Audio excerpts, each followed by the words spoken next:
মাত্র 10 মিনিটে বৃষ্টির দিনে চায়ের নাস্তায় কী বানাতে চান ভাবছেন? আজকের এই রেসিপিটা একবার ট্রাই করে দেখুন, তাহলে বারবার বানাতে ইচ্ছে করবে। অল্প কিছু উপকরণ দিয়ে ঘরোয়া মশলায় খুবই সহজে তৈরি করেছি। আশা করছি ভালো লাগবে। আসসালামু আলাইকুম, স্বাগতম উম্মে সালমাস কিচেনে। আজ আমি আপনাদের তৈরি করে দেখাবো পেঁয়াজের মুচমুচে পাকোড়া। উপরে থাকবে খুবই মুচমুচে আর ভেতরে খুবই নরম। তাহলে চলুন রান্না শুরু করা যাক। ভিডিওটি না টেনে পুরোটা দেখার চেষ্টা করবেন, তাহলে মুচমুচে পেঁয়াজ তৈরি করার টিপসগুলো পেয়ে যাবেন। এখানে আমি 1 কাপের মতো পেঁয়াজ কুচি নিয়ে নিয়েছি, আর স্বাদ মতো কাঁচা মরিচ কুচি, আর দিয়ে দেব ধনিয়া পাতা কুচি। এর মধ্যে দিয়ে দেব স্বাদ মতো লবণ, দিয়ে দেব হাফ চা চামচ হলুদের গুঁড়ো, হাফ চা চামচ লাল মরিচের গুঁড়ো। যেহেতু আমি কাঁচামরিচ দিয়েছি আর বাচ্চারাও খাবে, এর জন্য এর চেয়ে বেশি ঝাল দিলাম না। আপনারা আপনাদের পছন্দ অনুযায়ী দিতে পারেন। দিয়ে দেবো হাফ চা চামচ ধনিয়ার গুঁড়ো আর হাফ চা চামচ গোলমরিচের গুঁড়ো। দিয়ে দেব হাফ চা চামচ জিরা গুঁড়ো। তারপর এর মধ্যে আমি হাফ কাপ পরিমাণ বেসন দিয়ে দেব। তারপর দিয়ে দেব 2 টেবিল চামচ চালের গুঁড়ো, শুকনা চালের গুঁড়ো 2 টেবিল চামচ পরিমাণ দিয়ে দিয়েছি। চালের গুঁড়ো না থাকলে আপনারা কর্নফ্লাওয়ার ব্যবহার করতে পারেন, কিন্তু চালের গুঁড়োটা দিলে বেশি মচমচে হবে। আর দিয়ে দেব আদা রসুন বাটা 2 চা চামচের মতো। আমি এখানে আদা আর রসুন একসাথে মিক্স করে ব্লেন্ড করে নিয়েছি। এখন সবগুলো উপকরণ আমি আস্তে আস্তে খুব ভালো করে মেখে নেব। পেঁয়াজে প্রচুর পরিমাণ পানি থাকে আমরা জানি, এজন্য এক্সট্রা পানি দেওয়ার কোনো প্রয়োজন নেই। তারপরও শুধু হাতটা ভেজানোর জন্য 1 চা চামচ পানি ব্যবহার করেছিলাম আমি। আপনারা চাইলে এটাও না দিলেও হবে। যদি অনেক পেঁয়াজ একটু ড্রাই থাকে, অনেক পেঁয়াজে একটু পানি পরিমাণ একটু বেশি থাকে, সেই অনুযায়ী আমি শুধু হাতটা ভেজানোর জন্য অল্প একটু পানি দিয়ে মেখে নিয়েছি। খুব ভালো করে মিশ্রণটি তৈরি করে নিয়েছি। মিশ্রণটি তৈরি করে নিয়ে রেখে দেব 10 থেকে 15 মিনিটের মতো। ঢেকে রেস্টে রেখে দিতে হবে, তাহলে পেঁয়াজটা আরেকটু নরম হয়ে আসবে। বাইরে ভীষণ বৃষ্টি হচ্ছে।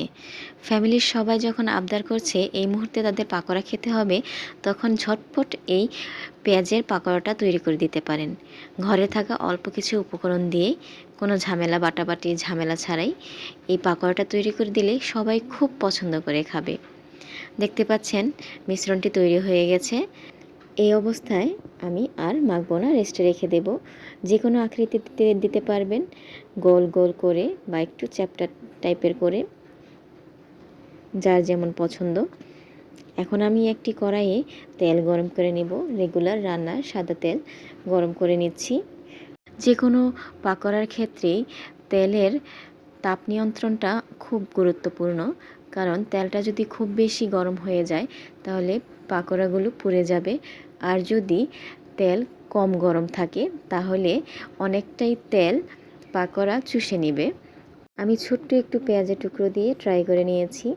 আপনারা যদি দেখেন যে গরম তেলের মধ্যে অল্প একটু ব্যাটার দেওয়ার পর এটা আস্তে আস্তে উপরে উঠে এসেছে, তার মানে এটা মাঝারি আকারের গরম আছে, মাঝারি তাপে আছে। কিন্তু যদি দেখেন পেঁয়াজের ব্যাটার দেওয়ার পর সাথে সাথে উপরে উঠে এসেছে, তাহলে দেখবেন যে এটা খুব বেশি গরম হয়ে গেছে। এই অবস্থায় পেঁয়াজও বা পাকোড়া কিছুই দেওয়া যাবে না। গরম তেলের সাথে অল্প একটু ঠান্ডা তেল মিলিয়ে তারপর দিতে হবে। আমি এক এক করে দেখতে পাচ্ছেন গোল গোল করে পাকোড়াগুলো দিয়ে দিচ্ছি। একদম সমান করে দেওয়ার চেয়ে একটু পেঁয়াজগুলো একটু বাইরে বের হয়ে থাকে, এরকম করে দিলে আমার কাছে মনে হয় বেশি ভালো লাগে। বাহিরের পেঁয়াজগুলো খুবই মুচমুচে হয়, দেখতেও খুব ভালো লাগে। বাজারের যেই পেঁয়াজগুলো কিনে আনে ওইরকম লাগে, আমার কাছে বেশ ভালো লাগে। আপনারা চাইলে যে কোনো আকৃতির দিতে পারেন, চাইলে চ্যাপ্টা করে দিতে পারেন, গোল গোল বল আকারেও দিতে পারেন।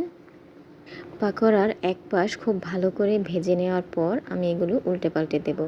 এর আগে এগুলো উল্টানো যাবে না, তাহলে ভাজাটা খুব ভালো হবে না, মুচমুচে হবে না।